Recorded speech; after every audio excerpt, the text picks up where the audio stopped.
Hospital டாக்டரா? ENT டாக்டரா? அவங்க ஈவினிங் 4 o'clock தான் வருவாங்க. ஆமா, மார்னிங் கிடையாது, ஈவினிங் மட்டும் தான் வருவாங்க. சண்டே லீவுங்க. Okay okay okay, thank you.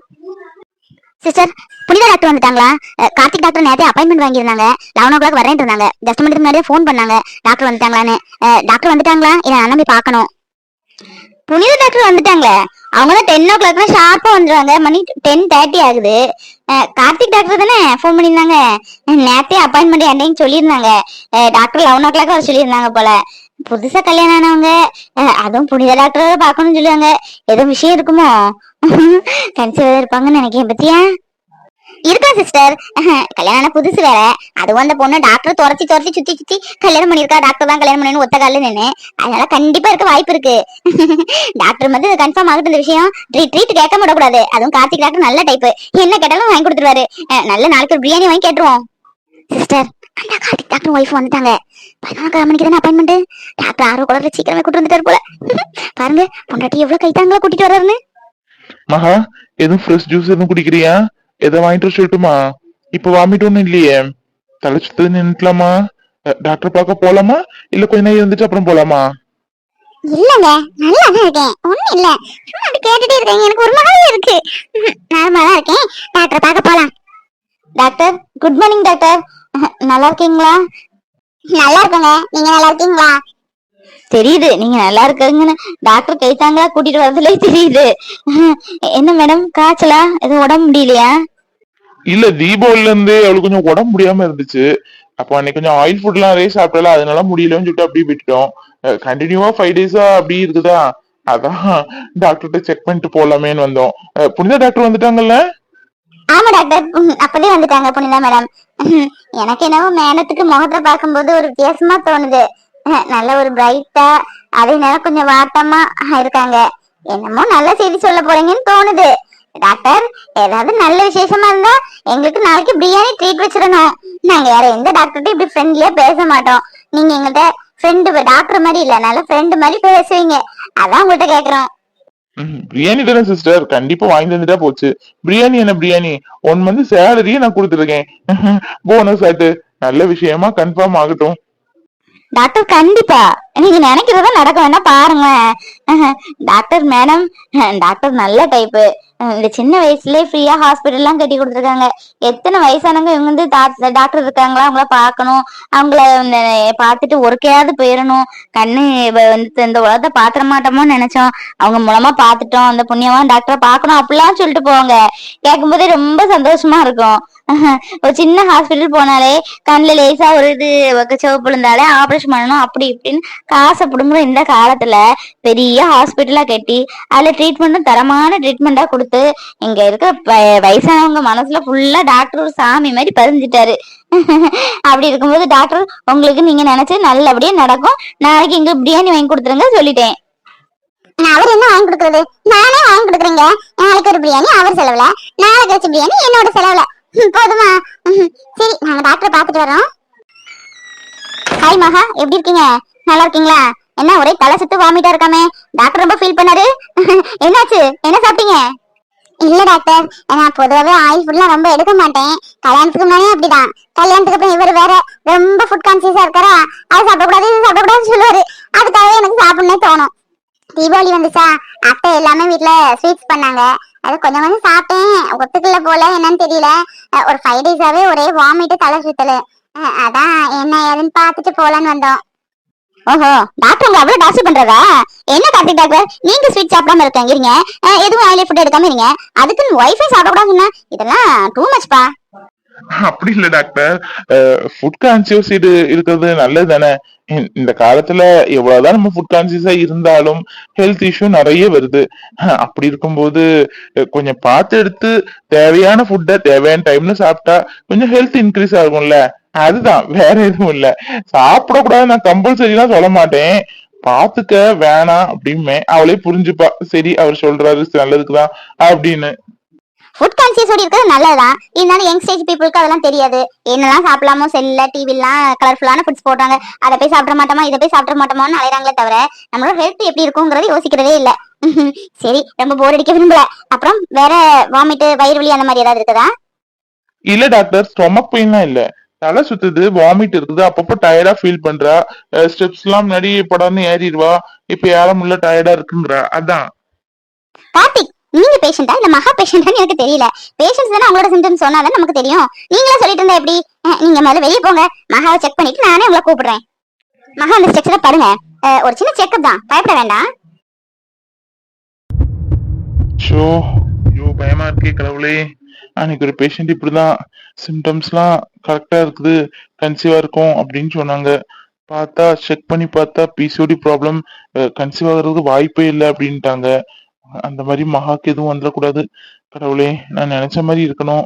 இருந்தாலும் கொஞ்சம் திக்கு திக்குன்னு இருக்கு.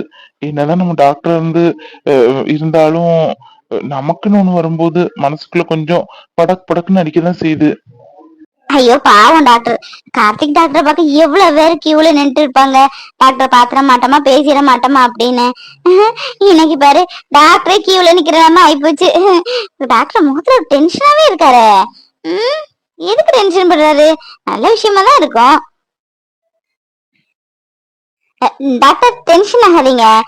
எத்தனையோ பேஷண்ட்ஸ் நீங்க பார்த்து ஆறுதல் சொல்லிருக்கீங்க, இன்னைக்கு நீங்களே டென்ஷனா இருக்கீங்களே. ஃபீல் பண்ணாதீங்க டாக்டர், கண்டிப்பா நல்ல விஷயமா தான் இருக்கும். நீங்க வேணா பாருங்க. டாக்டர், ஜூஸ் தண்ணி எதுவும் கொண்டு வரட்டுமா? இல்ல, நோ தேங்க்ஸ், வேணாம் சிஸ்டர். மகா வரட்டும். கடவுளே, எங்க அம்மாக்கு நான் ஒரு பிள்ளை, அம்மாவுக்கும் நான் தான். என்னை விட்ட எங்க அம்மாவுக்கும் ஆள் இல்ல. தனியாவே பிறந்து தனியாவே வளர்ந்தது மாதிரி ஃபீல் ஆச்சு. ஆனா எனக்கு அப்படி இருக்க கூடாது. எனக்கு நிறைய குழந்தைங்க பெத்துக்கணும்னு ஆசை.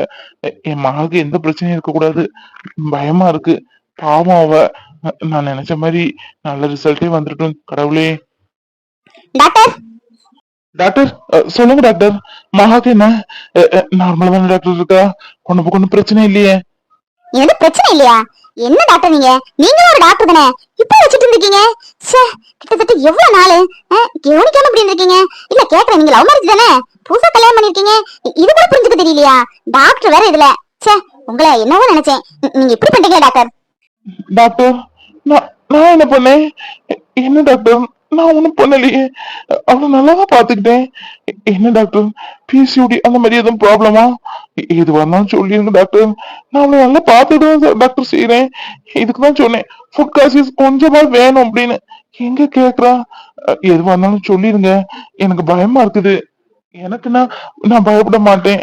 அம்மாவுக்கும் ஒய்ஃபுக்கும் ஒண்ணுன்னா என்னால தாங்க முடியாது. ப்ளீஸ் டாக்டர், எதுவா இருந்தாலும் ஓப்பனா சொல்லிருங்க. நான் சொல்றதுக்கு என்ன இருக்குல்ல? ஓ, எனக்கு என்ன சொல்லனே தெரியல. உங்க ஒய்ஃபே வந்து சொல்லுவாங்க. மகா, அட வாங்க, இதுக்கெல்லாம் போட்டு இது பண்ணிக்கிட்டு. மகா, மகா, தைரியமா சொல்லுங்க. சொல்ல வந்தத யாருக்கும் நீங்க பயப்படணும் எந்த அவசியம் கிடையாது. முகத்தை பத்தி தைரியமா சொல்லுங்க மகா, நான்ல இருக்கேன் பக்கத்துல. செய்யதெல்லாம் செஞ்சுக்கிட்டு இவருக்கே நீங்க பயப்படணும்? நான் என்ன பண்ணேன்? மகாவை நல்லா தானே பாத்துக்கிட்டேன். அவளை ஏதோ குடும்பப்படுத்தின மாதிரி பேசுறாங்க. ஐயோ மகா, என்ன மகாச்சு? எது வேணாலும் சொல்லிடு, என்னால தாங்க முடியாது. மகா, என்னம்மா, உடம்பு எதுவும் முடியலையா? சொல்லு மகா, நீ அது. ஐயோ கார்த்திக், இப்பவே அட்மிஷனுக்கு ரெடி பண்ணிருங்க. இல்ல நாளைக்கு குழந்தை பெற்றதுக்கு அப்புறம் அட்மிஷன் கிடைக்காது ஸ்கூல்ல. என்ன, எனக்கு ஒண்ணும் புரியல. என்ன மகா சொல்ற? எது வேணா ஓப்பனா பேசு. ஸ்கூல்ல அட்மிஷனா? எதுக்கு? உங்க குழந்தைய ஸ்கூல்ல சேர்க்க வேண்டாம், இப்பவே அட்மிஷன் போட்டாதானே சேர்க்க முடியும். என்னங்க, நீங்க அப்பா ஆயிட்டீங்க போதுமா? டாக்டர் சும்மா சொன்னா ஒரு கிக் இருக்காது, கொஞ்சம் ஃபன் பண்ணுவோம், சார் கொஞ்சம் பயம் போட்டோம்னு சொன்னாங்க. சரி ஓகே, வித்தியாசமா இருக்கும்னு சொன்னேன். கார்த்திக், நீங்க நினைச்ச மாதிரிதான். டாக்டர் சாரி, கொஞ்சம் டிஃபரெண்டா சொல்லாமே, வழக்கமா சொல்றத விட அப்படின்னு திங்க் பண்ணோம் நானும் மகாவும். Sorry, anyway congratulation. மகா, உண்மையாவடி? அப்பா, எனக்கு இப்பதான் உயிரே வந்தது தெரியுமா? கடவுளே, டாக்டர் சொல்லும்போது என்னெல்லாமோ யோசிக்க தோணுது. பயந்துட்டேன் சொல்ல போனா. பிராங்கா பண்றீங்க ரெண்டு பேரும். என்ன டாக்டர் நீங்க, கொஞ்ச நேரம் எனக்கு அட்டாக்கே வந்துடும் போல இருக்கு. Thanks doctor, thanks. எனக்கு ரொம்ப சந்தோஷமா இருக்கு. குல்ஃபி, நீ அப்பாவை போறடா. இப்பதானே புரியுது இந்த சிம்டம்ஸ்லாம் இதுக்கு தானே. செல்லம், என் தங்கம், என் அம்மா, எனக்கு ஒரு குழந்தை. ஐயோ சத்தியமா எனக்கு ரொம்ப சந்தோஷமா இருக்கு. இந்த உலகத்திலே சந்தோஷமானவங்க யாருன்னு கேட்டா நான் தான் சொல்வேன். இந்த செகண்ட் அவ்வளவு ஹாப்பியா இருக்கேன் Maha. Maha, I love you so much dear. கண்ணருகிலே நீ வேண்டுமே மண்ணடியிலும் முன்னருகிலே நான் வேண்டுமே சொல்ல முடியாத காதலும் சொல்லி நடங்காத நேசமும் என்ன முடியாத ஆசையும் உன்னிடத்தில் தோன்றுதே நீ கீழே விடுங்க, கீழே விடுங்க. யாருக்கு நம்ம தலை சுத்துது, இதுல நீங்க வேற சுத்துறீங்க. விடுங்க கார்த்திக், இது ஹாஸ்பிடல். நம்ம சந்தோஷத்தை வீட்ல போய் ஷேர் பண்ணிக்கலாம். தானே பொஞ்சாதே வந்ததுல இருந்தே பூ மாதிரி கால்ஸ் அட்டன் பண்ணவும் முடியல, போன் போடவும் இல்ல. கூடவே இருக்கா, எப்படி போன் பண்றதுக்கு? ஃப்ரெண்ட்ஸ் போன் போட்டாலே யாரு எங்க இருந்து எதுக்கு போன் போடுறாங்கன்னு கேக்குறா. பூமாரி கால் பண்ணா என்ன சொல்றதுக்கு? இதுல ஸ்கிரீன் சேவர் வேற, நானும் அவளும் சேர்ந்து வச்சிருந்தோம். நல்ல வேலை பாக்கல. பாவம். சாரி பூமாரி, ஐ மிஸ் யூடா. போன் போட்டு பேசுவோம். நல்ல வேலை ட்ரெஸ் சேஞ்ச் பண்ண போனா. சாப்பிட்டாலும் என்னமோ என்னையே யோசிச்சுட்டு இருப்பா. சே, பாவம் பூமாரி. இந்த விஷயத்த மறைக்கவும் நினைக்கும் போது ரொம்ப கஷ்டமா இருக்கு. அதே நேரம் சொன்னா அவ கண்டிப்பா கஷ்டப்படுவான்னு சொல்லிதான் நம்ம சொல்லல. கடவுளே, எனக்கு பூமாரியும் நல்லா இருக்கணும், அனிதாவும் நல்லா இருக்கணும். நான் நல்லா இருக்கிற மாதிரி அனிதாவும் நல்லா இருக்கணும். கூடிய சீக்கிரம் அவனுக்கு நல்ல ஒரு பொண்ணா பையனா அமைஞ்சு கல்யாணம் பண்ணிட்டு அவ சந்தோஷமா இருக்கணும். என்னோட வேண்டுதல் இதுதான் இப்போதைக்கு. பூமாரி, எப்படிமா இருக்க? மத்தியானம் சாப்பிட்டியா? நான் சாப்பிடன்னு சொல்லி சாப்பிடாம இருக்கல. அத்தை பாவம் எனக்காக குடல் வறுவல் அது இதுன்னு எல்லாமே பண்ணிருந்தாங்க. என்ன நினைச்சாங்களோ தெரியல. சாப்பிட்டியா? என்ன பண்ணிட்டு இருக்க? என்ன விக்ரம் நீங்க உங்க ஃப்ரெண்ட பார்த்தனே என்ன மறந்துட்டீங்கல்ல? ஒரு ஃபோன் கூட போடலையே. எத்தனை ஃபோன் போட்டிருப்பேன், எதுவுமே அட்டென்ட் பண்ணல. பத்தாவது குறைக்கு அப்பப்போ சுவிட்ச் ஆஃப் வேற பண்றீங்க. அவங்க எப்படி இருக்காங்க? சரியாயிட்டாங்களா? கிளம்பி வாங்க விக்ரம். நீங்க போன் எடுக்காம இருந்து எனக்கு எவ்வளவு வருத்தமா இருந்து தெரியுமா? உங்கள்கிட்ட பேசாம என்னமோ மனசு கஷ்டமாவே இருந்துச்சு. விக்ரம், எப்ப வருவீங்க? சாப்பிட்டேன். ஏதோ வேண்டாத இருப்பா. அம்மா எல்லாம் மெனக்கிட்டு உங்களுக்காக வச்சிருந்தாங்களா? நானும் சாப்பிடலன்னா வருத்தப்படுவாங்கல்ல, அதான் பூரா சாப்பிட்டேன். பொன்னி, அண்ணி, துளசி அண்ணி எல்லாரும் இருந்து பேசிக்கிட்டே இருந்தோம் இவ்வளவு நேரம். சரி இப்ப போன் போட்டு பாப்போமேன்னு பார்த்தா இப்பவும் சுவிட்ச் ஆஃப் தான் வந்து. எதுக்கு அடிக்கடி போன் சுவிட்ச் ஆஃப் பண்ணுவீங்க? சாரிமா, சார்ஜ் நிக்க மாட்டேங்குது. என்னன்னு தெரியல. மொபைல் சார்ஜர் கொண்டு வரலையா? கார்ல இருக்கிற சார்ஜர் பின்னும் இதுல செட் ஆக மாட்டேங்குது. கடையில ஒண்ணு வாங்கணும், அதான் இது பண்ண முடியல. நானும் சாப்பிட்டேன், மத்தியானம் சாப்பிட்டேன். இனிதான் நைட்டு சாப்பிடணும், தோசை தான் சாப்பிடணும். நாளைக்கு நான் கிளம்பி வந்துருவேன். சரியா? மத்தியானம் இல்ல சாயந்தரத்துக்குள்ள வந்துருவேன். யார்கிட்ட பேசிட்டு இருக்காரு? அப்பப்ப போன் எடுத்துட்டு போயிருக்காரு தனியாட்டு. அத்திட்டு இருக்குமா ஒருவேளை? இருக்கலாம். நம்ம வேணா அத்தை எப்பவுமே பேசி ஒரு அட்டெண்டன்ஸ் போட்டு வைப்போம். எப்படி பார்த்தாலும் நமக்கு அதானே அத்தை, இனிமேல் மாமி யார் வேற என்ன ஏதுன்னு லைட்டா பேசி வைப்போம். என் மாமியார்ட்ட பேசிட்டு இருக்க கூட நான் கேக்குறேன். விக்ரம், விக்ரம், ஐயோ என்னதான் ஆச்சு இருக்கு? போன் லைன்ல இருக்கறா? லைன்ல இந்த மாதிரி தானே இருக்குது. என்னோட மாமியார் தானே பேசுறீங்க? குடுங்க விக்ரம், என்ன எதுன்னு அத்தைட்ட எப்படி இருக்கீங்க லேசா பேசி வைக்கிறேன். அப்ப தானே நாளை பண்ண உங்க வீட்டுக்கு போகும்போது அத்தைக்கு என்ன பத்தி தெரியும். ஆல்ரெடி என்ன பத்தி சொல்லிருப்பீங்கதான், இருந்தாலும் ஜஸ்ட் ஒரு இன்ட்ரோ கொடுங்க. ஐயோ, பூ மாதிரி ஒரு லைன்ல இருக்காளா? இவ பேசுறது கேட்டு போலோ. கேட்டிருக்க மாட்டா. போனை கட் பண்ணிடுவோம். கட் பண்ணி சுவிச் ஆஃப் பண்ணி வச்சிருவோம். இந்த லூசி இப்ப அம்மாட்ட பேசணும்னு சொல்லி லைன்ல இருக்கிறது பூ மாதிரி தெரிஞ்சா ஹாட்டா ஆடிடுவா. பூ மாதிரிக்கும் அதேதான். ஒரு சமயம் சுவிச் ஆஃப் பண்ணிட்டு டாபிக்க மாத்திடலாம். அட குடுடா, அத்தைட்ட தானே நான் பேசுறேன். என்ன ஆல்ரெடி தெரியும் தானே உங்களுக்கு? காலேஜுக்கு சர்டிபிகேட் வாங்கல கூட வந்தாங்களே, என்ன நீ தானே இன்ட்ரோ பண்ணி வச்ச. தெரியும், அதுக்குள்ள ஒன்றும் மறந்துருக்க மாட்டாங்க. என்ன இருந்தா என் மாமியாரு பேசாம இருந்தா நல்லாதான் இருக்கும். குடு. லூசு, நீ பார்த்து சத்தம் போட்ட. அம்மா லைன்ல என்ன நினைப்பாங்க? நான் ஒரு வேலை விஷயமா வந்திருக்கேன்னு சொல்லிட்டு வந்திருக்கேன். ஏதோ லேடிஸ் போலன்னா என்ன தப்பா நினைப்பாங்க? அறிவு இருக்கா உனக்கு? உங்க வீட்லயே அவங்க அம்மா சாஃப்ட் கேரக்டர், அவங்களே கல்யாணத்துக்கு சம்மதிக்க இவ்வளவு நாள் ஆயிருக்கு. எங்க வீட்டுல எடுத்தோன்னு எப்படி சம்மதிப்பாங்க நீ நம்புற? அது இல்லாம இப்ப எங்க அம்மாட்ல இல்ல, எங்க வீட்டு நாய் கூட்டிட்டு கூட நீ பேசக்கூடாது. டேய், இதெல்லாம் ரொம்ப ரொம்ப டூ மச். நாய் கூட்டிட்டு கூட பேசக்கூடாதுன்னு சொல்ற, இதெல்லாம் ஓவரா உனக்கே தெரியல. உங்க அம்மா நல்லவங்கன்னு எனக்கு தெரியும், அது இல்லாம ரொம்ப சாஃப்ட் கேரக்டர்னு எனக்கு தெரியும். உங்க டேடி தான் கொஞ்சம் வயலண்ட்னு கேள்விப்பட்டேன், அதை சமாளிச்சிடலாம். பையன் உங்க அம்மாட்ட நான் பேசுறேன், நம்பராது கொடு. என் மொபைல்ல எங்க போச்சுன்னே தெரியல. இங்க பாரு, அவசரப்படாத எதுக்கும். அவசரப்பட்டா எந்த விஷயம் நடக்க போறது இல்ல. பொறுமையா இருந்தா எதுவுமே நம்ம சாதிக்கணும். இங்க பாரு அனிது, என் பர்மிஷன் இல்லாம என் மொபைல் எடுத்து அம்மாக்கோ இல்ல டாடிக்கோ அடிக்கடி ஃபோன் பண்ற வேலை வச்சுக்காத. சரியா? இப்போதைக்கு அது நல்லது இல்ல. நீ ஃபோன் பண்ணணும் அப்படி பேசணும்னு நினைச்சீன்னா வேற ஒண்ணும் இல்ல. நீ ஏற்கனவே 12வது மாடியில இருந்து குதிச்சிருக்க. நான் அதே மாதிரி ஒரு 15வது மாடியில இருந்து குதிக்கிற நிலைமை வரும். அவ்வளவுதான். அதான் சொல்றேன். நான் குதிக்கணும்னு ஆசைப்பட்டேன், என் மொபைல் எடுத்து பேசிக்க. டேய் லூசு, ஏன்டா இப்படிலாம் பேசுற? விளையாட்டு கூட இப்படிலாம் பேசாத விக்ரம். சீரியஸா சொல்றேன். அன்னைக்கு அவங்க அம்மா எனக்கு உன்னை கல்யாணம் பண்ணி வைக்கணும்னு சொன்னாங்க. அப்புறம் திடீர்னு முடியாதுன்னு சொன்னப்போ என்னால தாங்கிக்க முடியலையா, இல்ல எனக்கு மெச்சூரிட்டி இல்லாம மேல குதிச்சனால எனக்கு தெரியல. எனக்கு நீ வேணும் அந்த சுச்சுவேஷன்ல, அவ்வளவுதான் தோணுச்சு. ஆனா அதுக்கப்புறம் உள்ளதெல்லாம் நான் யோசிச்சே பாக்கல. ஏதோ ஒரு ஆத்திரத்திலயும் கோவத்திலயும் குதிச்சிட்டேன். ஆனா யாருமே இப்படி வாழ்க்கையில பண்ணக்கூடாதுடா. நானே முதலும் கடைசியுமா இருந்துக்கிறேன். ஏன்னா நமக்கு ஒரு பொருளை பிடிச்சிட்டுன்னு வையேன், கிடைக்காதுன்னு தெரிஞ்சாலும் அதை விடாம நம்ம முயற்சி பண்ண வையேன், கண்டிப்பா கிடைக்கும்டா. நம்ம அந்த பொருள் மேல உண்மையான லவ் வச்சிருந்தா. பாரு, எங்க வீட்டுல கல்யாணத்துக்கு சமைப்பாங்கன்னு நான் கனவு கூட காணல. இப்ப பாரு, அம்மாவே உனக்கு அந்த பையனை கல்யாணம் பண்ணி வச்சிருக்கேன்னு சொல்லிட்டாங்க. அதே மாதிரி உங்க வீட்லயும் விடா முயற்சி பண்ணா கண்டிப்பா நடக்கும்டா. பேச்சு கூட அந்த வார்த்தையை சொல்லாத விக்ரம். அனிது, வாழ்க்கை எப்படி எல்லாம் மாறுது பத்தியா? நம்ம காலேஜ் படிக்கிறத ஏதோ விளையாட்டு குத்தி நம்ம நினைச்சதை அடையணுங்கிற ஒரு ஈகோ, நினைச்ச பொருள் கிடைக்கணும், வீட்டுல அது நல்ல பொருள் இல்லாட்டா கூட திட்டினாங்கன்னா அவங்களும் எடுத்து போகணும்னு நினைப்போமே தவிர நமக்கு அது கெட்ட பொருள்னு அப்ப தெரியறது இல்ல. வாழ்க்கை மனுஷனுக்கு ஒவ்வொரு ஸ்டேஜ்ல ஒவ்வொரு இது கத்து கொடுக்குது. நிறைய பாடத்தை கத்துக்கிட்டேன் நானும். நான் விளையாட்டுக்கு தான் சொன்னேன். உன்ன மாதிரிலாம் நான் கோலை கிடையாது. 12வது மாடி 15ஆம் மாடி குதிக்கிற அளவுக்கு. உன்னை இன்ஃபேக்ட் கோலைன்னு சொல்லக்கூடாது, மேல இருந்து குதிக்கிறதுக்கும் தைரியம் வேணும். நீ ஒரு தைரியசாலி தான். ஆனா இந்த விஷயத்துல நீ கோலை தான். எந்த ஒரு இதுலயுமே வாழ்க்கையை வாழ்ந்துதான் காமிக்கணும். எதிர்நீச்சல் போட்டு பழகணும். நமக்கு கடவுள் இந்த உலகத்துல இவ்வளவு காலம் எழுதி வச்சிருப்பான். அந்த நாள் வந்து நம்ம இருந்து சாதிச்சுதான் ஆகணும். அதுக்கு என்ன இப்படிலாம் உயிரை விடணும் என்னைக்குமே நினைக்க கூடாது அனிதா.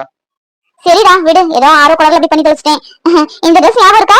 நம்ம காலேஜ்ல கிளாஸ் டே மீட் பண்ணுமே, அப்ப அந்த ட்ரெஸ் போட்டுமே நீ ரொம்ப சூப்பரா இருக்குன்னு சொன்னியே. அதே ஹேர் ஸ்டைல் எப்படி இருக்கு? நல்லா இருக்கா? ஹாஸ்பிட்டல்ல இருந்து ஏதோ ஜெயில் கைதி மாதிரியே ஒரு ஃபீல் ஆச்சு. இப்ப நான் ரெஃப்ரெஷ் ஆயிருக்கேன். வெளியே போலாமடா? வெளியே வா. ஏய் லூசு, ஹாஸ்பிட்டல் இருந்து மத்தியானம் தான் வந்திருக்கோம். அதுக்குள்ள அங்க போலாமா இங்க போலாமான்னு கேட்டுட்டு இருக்கேன். போய் நல்லா ரெஸ்ட் எடு. டாக்டர் என்ன சொன்னாங்கன்னு கேட்டீங்களா? நல்லா நீ ரெஸ்ட் எடுக்கணுமா? ரெஸ்ட் எடுத்தாதான் உன்னோட ஃபீவர் எல்லாம் சரியாகுமா? ஓகே, நாளைக்கு ஆஃப்டர்நூன் நான் கிளம்புறேன். அம்மாட்ட ஒன் டே தான் வேலை விஷயமா வந்திருக்கேன்னு சொல்லியிருக்கேன். அம்மா தேடுவாங்க. இப்பவுமே சும்மா போன் போட்டுட்டு இருக்காங்க. நான் அம்மாட்ட போய் பேசி புரிய வைக்கிறேன். அதுக்கப்புறம் நான் கால் பண்றேன். ஓகேவா? என்ன ஆச்சு இந்த விக்ரமுக்கு? பேசிட்டு போனை கட் பண்ணிட்டாரு. அது இல்லாம போன வர அடிக்கடி சுவிட்ச் ஆஃப் பண்ணி வைக்கிறது. போயிட்டு 1 மணி நேரத்துக்கு ஒருக்கா போன் போடுவேன்னாரு, போடவும் இல்ல. நம்ம போட்ட போனையும் எடுக்கல. என்ன ஆச்சு? யாராச்சும் ஒண்ணும் தெரியலையே. அந்த அண்ணன் முழிச்சிட்டாங்களா இல்ல? ஆமா, ஏதோ லேடிஸ் வாய்ஸ் கேட்டேன் விக்ரம்னு. யாரா இருக்கும்? அது தங்கச்சின்னு சொன்னாரு அங்க இருக்க பொண்ணு, அதாவது அந்த அண்ணனோட பொண்டாட்டி. விக்ரம் யாரோ கூட்டம் மாதிரி இருந்துச்சே, யாரா இருக்கும்? ஏன் இப்படி பண்றாரு? இப்படி பண்ற ஆளே இல்லையே அவரு. விக்ரம், எங்க விக்ரம் நீ போன? யார் அது? என்ன சொல்லாம அப்படியே இருக்க மாட்டியே, பொசுக்குன்னு கட் பண்ற. ஏ லூசு, விக்ரம் ரொம்ப நல்லவரு. எதையாவது போட்டு யோசிச்சுட்டு இருக்காரு. பாவம், போன்ல சார்ஜ் இல்லைன்னு சொன்னார்ல, செவிட்டு காதுல கேட்கல, ஆஃப் ஆயிருக்குமா இருக்கும். அவர் ஏன் அவனை ஸ்டாப் பண்ண போறாரு? தங்கமான மனுஷன். போன் வாங்கி எதுக்கு வாங்கி கொடுத்துருக்காரு? அடிக்கடி பேசுறதுக்கு தானே. போன்ல சார்ஜும் தீரும் தானே. அதுவும் வெளியூர் வரை போயிருக்காரு. இதெல்லாம் போட்டு பெருசா எடுத்துக்கிட்டு போ, போய் தூங்கு. பாவம் நல்ல மனுஷன், அவரை போய் சந்தேகப்பட்டுக்கிட்டு.